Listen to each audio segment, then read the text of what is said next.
清明節嘅故事，小朋友，你知唔知道？春天有個特別嘅節日叫做清明節啊！呢一日，大家會去掃墓、拜祖先、去踏青，即係到野外郊遊，仲會去放風箏噶。但係你知唔知道清明節係點嚟嘅呢？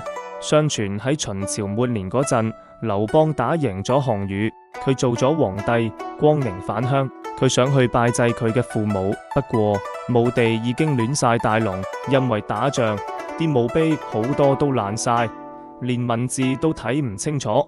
劉邦佢好唔開心，就撕咗張紙，整成一啲碎片，對天祈禱話：假如阿爸阿媽你哋真係有在天之靈，我將紙片飛上天，如果有一塊跌落某個墳，嗰個就係你哋嘅墳啦。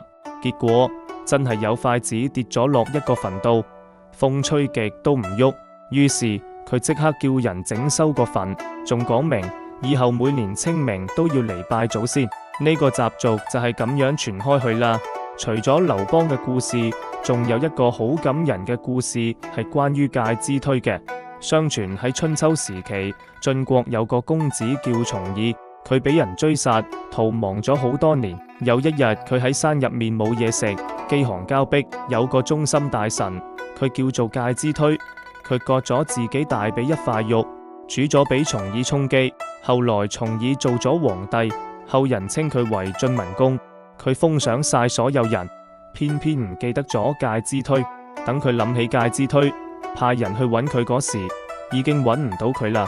有人提議放火燒山，話介之推為咗保住佢阿媽一定會出嚟，點知大火燒足3日，介之推同佢阿媽都冇出現。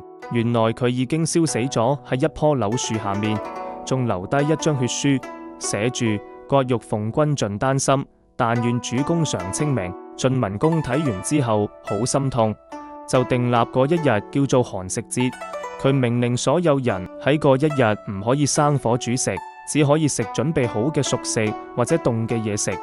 第二年，佢再上山祭拜，發現燒焦嘅柳樹生翻嫩葉，佢折咗支柳條，編咗個圈戴喺頭上，大家都跟住做。呢個就係清明節柳嘅由來。清明其實最初只係24節氣入面其中一個節氣，就好似立春同驚蟄，俾大家知道時序嘅變化。但因為寒食節啱啱就喺清明前後，搞下變成咗一個大節日清明節。而家嘅清明唔淨只係懷念祖先，仲係一家人出嚟賞春、踏青、放風箏嘅好日子。掃墓祭祖唔單止可以表達對祖先懷念同敬仰，亦都係弘揚孝道同加強家族凝聚力一個好重要嘅時刻。